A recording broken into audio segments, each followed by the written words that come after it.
Assalamualaikum warahmatullahi wabarakatuh. Perkenalkan, saya Ratna Puspitasari dari Program Studi Pendidikan Matematika, Fakultas Keguruan dan Ilmu Pendidikan, Universitas Islam Sultan Agung, Semarang. Halo, perkenalkan nama saya Amila Rasati dari Program Studi Pendidikan Matematika, Fakultas Keguruan dan Ilmu Pendidikan, Universitas Islam Sultan Agung, Semarang. Sebelumnya di sini saya ingin memberitahukan terlebih dahulu bahwa penelitian ini didapatkan dari berbagai jurnal yang berada di Google. Lebih lanjutnya terdapat pada referensi ya. Lalu metode penelitian yang dilakukan adalah pemberian tes berupa soal pada siswa dan juga hasilnya itu berupa permasalahan yang dapat dilihat di bawah ini. Permasalahan pertama diambil dari siswa kelas 9 MTs Madani Alauddin Paupau, Kabupaten Goa.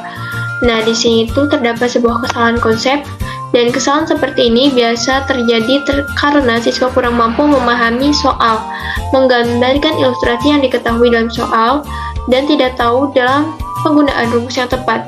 Hal ini dapat dilihat bahwa siswanya tidak memahami konsep aturan sistem persamaan linier dua variabel, sehingga salah dalam penyelesaiannya dan menghasilkan jawaban hasil yang salah. Selain itu, siswanya kurang memperhatikan fakta-fakta informasi yang telah disediakan dalam soal, sehingga melakukan kesalahan dalam perencanaan penyelesaian soal.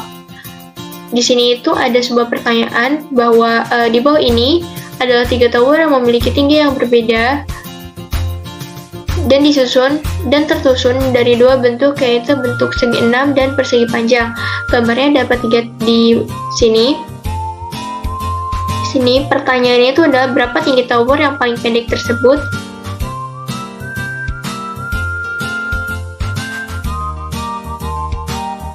Hasil pengerjaan siswanya itu diketahui tinggi tower.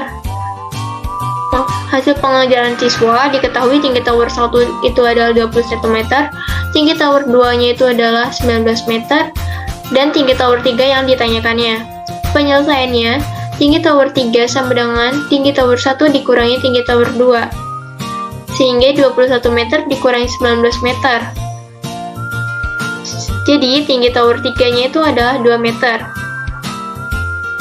Solusi pengerjaan yang tepat agar lebih mudah, dimisalkan tower yang berbentuk persegi panjang itu dimisalkan dengan X, tower yang berbentuk segi 6 itu dimisalkan Y, sehingga maka 3X ditambah 3Y sama dengan 21 meter itu untuk yang persamaan pertama atau tower yang pertama, dan 2X ditambah 3Y itu sama dengan 19 meter itu untuk tower yang kedua atau persamaan yang kedua. Menggunakan eliminasi didapatkan tower yang berbentuk persegi panjangnya itu adalah 2 meter. Sehingga 3X ditambah 3Y itu sama dengan 21, lalu kita substitusikan X sama dengan 2 tersebut ke dalam persamaan yang pertama. Didapatkan Y-nya itu adalah 5 meter. Maka tinggi tower yang terpendek tersebut adalah kita substitusikan lagi ke persamaan yang ketiga, atau yang tower ketiganya itu 2X ditambah 2Y 2 dikali 2 meter ditambah 5 meter, hasilnya itu 4 meter ditambah 5 meter dan juga sehingga sama dengan 9 meter. Cara mengatasi kesalahan konsep ini, dalam mengerjakan soal, siswa terlebih dahulu harus memahami informasi yang berada dalam soal tersebut, lalu memikirkan penggunaan rumus dan konsep yang tepat, serta tidak kalah penting yaitu teliti. Jika hal tersebut tidak diperhatikan, maka akan melakukan kesalahan dalam menyelesaikan soal. Semua hal tersebut tidak lepas dari pengajaran yang dilakukan oleh guru matematika. Sehingga dapat dikatakan bahwa ketika memberikan materi harus disertakan konsep yang jelas dan pasti. Serta ketika memberikan latihan soal harus disertakan analisis terhadap soal tersebut. Lanjut ke permasalahan kedua. Di sini diambil dari siswa kelas 8 SMP Negeri 2 Kejuara. Kekeliruan dalam menarik kesimpulan pada pertanyaan. Kekeliruan ini dalam menarik kesimpulan pada pertanyaan kerap kali terjadi pada siswa yang belum memahami maksud dari pertanyaan pada soal tersebut. Dengan kata lain, Siswa dapat memahami apa yang diketahui dalam soal, tapi kurang memahami apa yang ditanyakan dalam soal. Selain itu, siswa menggunakan strategi yang kurang tepat dalam menyelesaikan permasalahan dan tidak mampu membuat model matematika dari permasalahan yang ada, sehingga siswa hanya membagi panjang rak dengan ukuran masing-masing sepatu tanpa menyebelahkannya untuk memperoleh jawaban yang tepat. Akibatnya, keliru dalam menarik kesimpulan pada pertanyaan 1 maupun 2. Berikut letak kesalahan jawaban 1 dan 2. Nah, di sini tuh langsung aja kita ada sebuah gambar ya. Rak-rak sepatu. Di sini diketahui bahwa A itu ada sepatu ayah, B itu ada sepatu anak, dan C itu adalah sepatu ibu. Pertanyaan yang pertama, jika ayah, ibu, dan anak mempunyai rak sepatu sendiri, berapa maksimum jumlah sepatu yang bisa termuat pada satu buah rak-rak sepatu? Pertanyaan yang kedua, berapakah kira-kira panjang rak sepatu? Berapakah kira-kira banyaknya rak-rak sepatu yang dibutuhkan jika ayah memiliki 11 pasang sepatu, ibu 11 pasang sepatu, dan anak 11 pasang sepatu? Jika diharapkan sepatu ayah, ibu, dan anak selalu berdampingan. Langsung saja di sini ada hasil pengerjaan siswa. Maaf jika agak buram ya. Di sini itu diketahui panjang raknya itu A, B, C. Nah, dijumlahkan semua bahwa 18 ditambah 12 ditambah 16 itu 46 cm ya. Rak ayahnya itu di sini 2,55 tapi nggak dibuletin. Rak anaknya itu 3,83 dan rak ibunya itu 2,87. Jadi dibulatkan menjadi 7 pasang sepatu.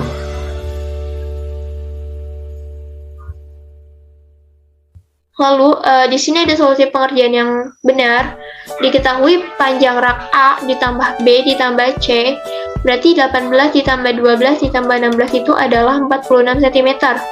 Rak A-nya itu berarti 46, jadi jumlah keseluruhan dibagi 18, yaitu 2,88 dibulatkan menjadi 2 pasang sepatu. Dan rak anak 46 dibagi 12 itu 3,83 dibulatkan menjadi 3 pasang sepatu. Rak ibu 46 dibagi 16 2,87 dibulatkan menjadi 2 pasang sepatu. Jadi maksimal jumlah sepatu yang bisa termuat pada satu rak itu adalah 2 ditambah 3 ditambah 2 itu adalah 7 pasang sepatu. Itu untuk menjawab pertanyaan A. Untuk menjawab yang pertama, itu untuk menjawab pertanyaan yang pertama. Untuk menjawab pertanyaan yang kedua, karena sepatu ayah, ibu, dan anak selalu berdampingan, maka setiap satu rak sepatu memuat 9 pasang sepatu, yaitu 3 pasang sepatu ayah, 3 pasang sepatu anak, dan 3 pasang sepatu ibu. Jadi 11 ditambah 11 ditambah 11 itu sama dengan 33 pasang sepatu, sehingga 33 itu dibagi 9 sama dengan 3,6 dibulatkan menjadi 4, sehingga banyaknya rak sepatu yang dibutuhkan adalah 4 rak sepatu.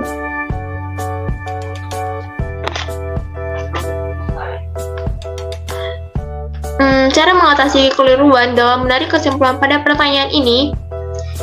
Dalam mengerjakan soal, pertama kali yang harus dilakukan adalah siswa harus memahami informasi apa saja yang terdapat dalam soal tersebut. Yang kedua, siswa harus memahami maksud pertanyaan pada soal tersebut. Yang ketiga, siswa dapat menyelesaikan permasalahan menggunakan strategi model matematika yang tepat dan sesuai. Dalam hal ini, siswanya harus lebih banyak berlatih soal analisis. Di samping itu, guru ketika memberikan soal mengajak siswanya untuk aktif berpendapat mengenai penyelesaian soal yang ada, sehingga siswa semakin paham dan melatih pemikiran dalam pemecahan masalah.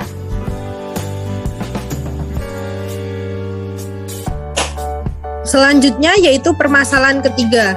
Dalam permasalahan ketiga yaitu kesulitan menentukan strategi dalam menerjemahkan permasalahan ke dalam model matematika. Kesulitan menentukan strategi dalam menerjemahkan permasalahan ke dalam model matematika sering kali terjadi ketika siswa belum memahami betul bagaimana cara membuat model matematika dan langkah-langkah yang benar untuk menyelesaikan soal tersebut. Sehingga terkadang siswa tidak menuliskan dengan jelas apa yang diketahui dan apa yang ditanyakan dalam soal, serta melakukan penarikan kesimpulan yang kurang jelas karena tidak dilengkapi dengan prosedur penyelesaian.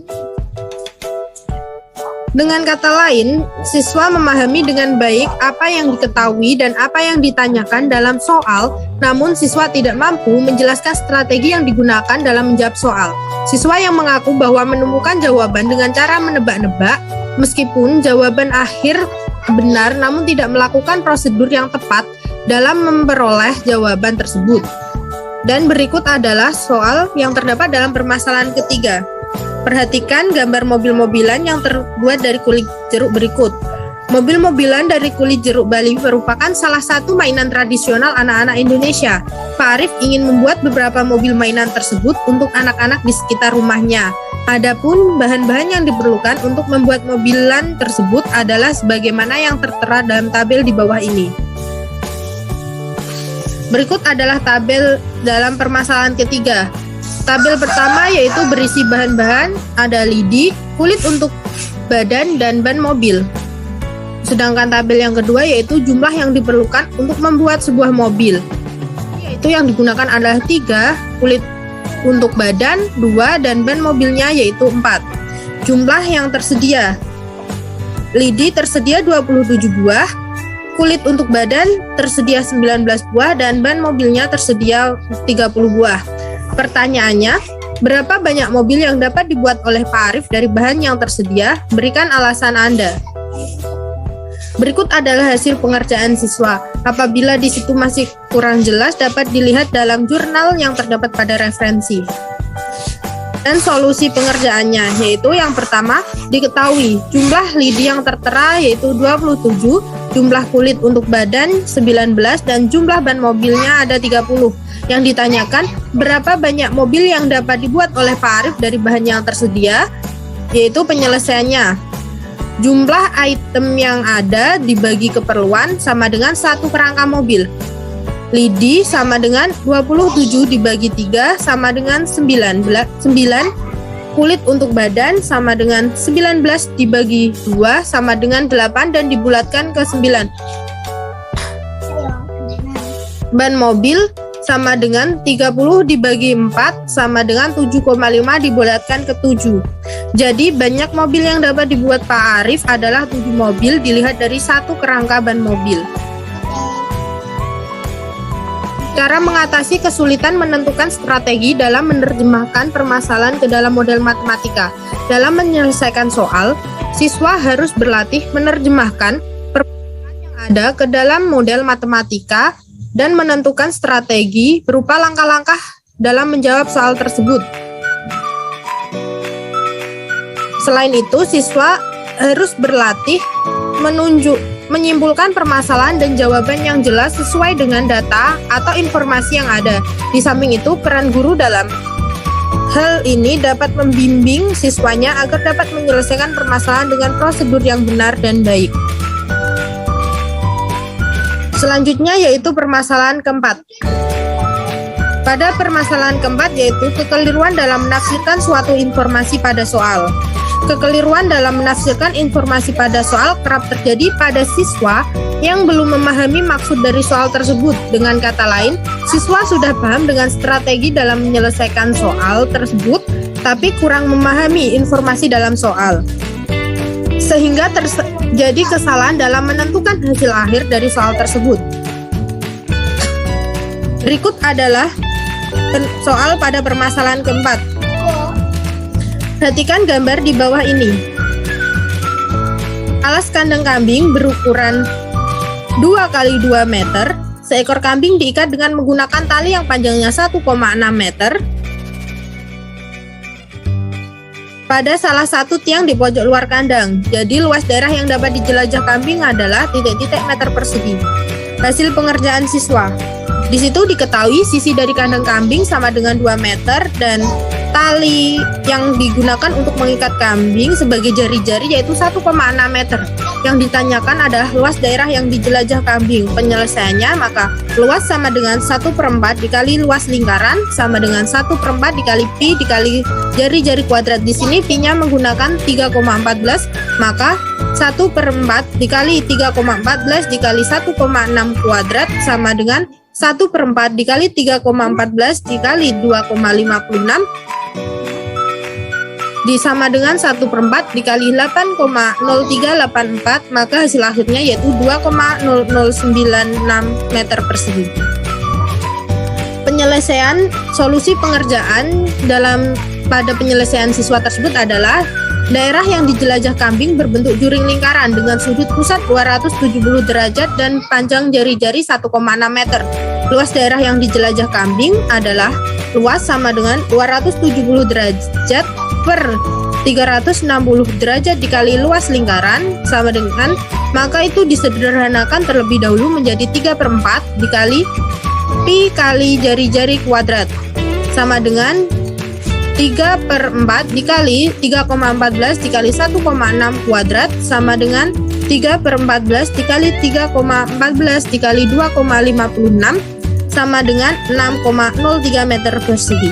Jadi luas daerah yang dapat dijelajah oleh kambing tersebut adalah 6,03 meter persegi.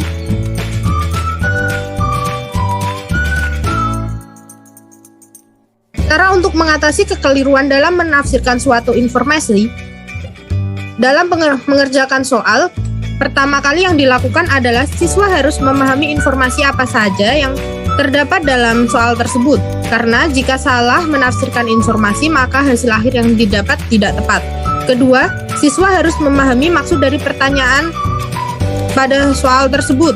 Ketiga, siswa dapat menyelesaikan permasalahan menggunakan strategi model matematika yang tepat dan sesuai.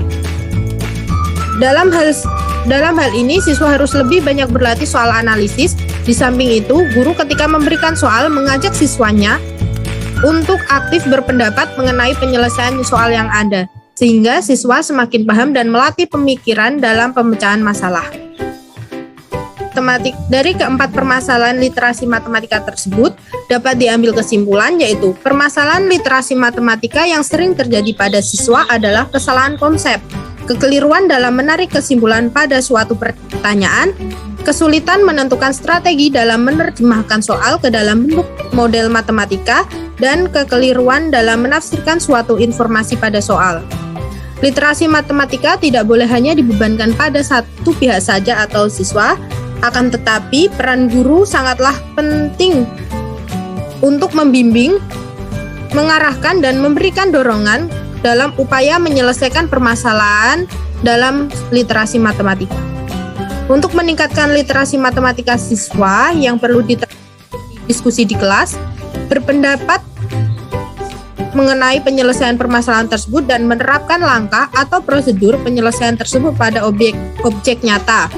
Dengan demikian, siswa paham permasalahan tersebut mulai dari informasi permasalahan, prosedur penyelesaian, dan mendapatkan kesimpulan berupa hasil yang benar.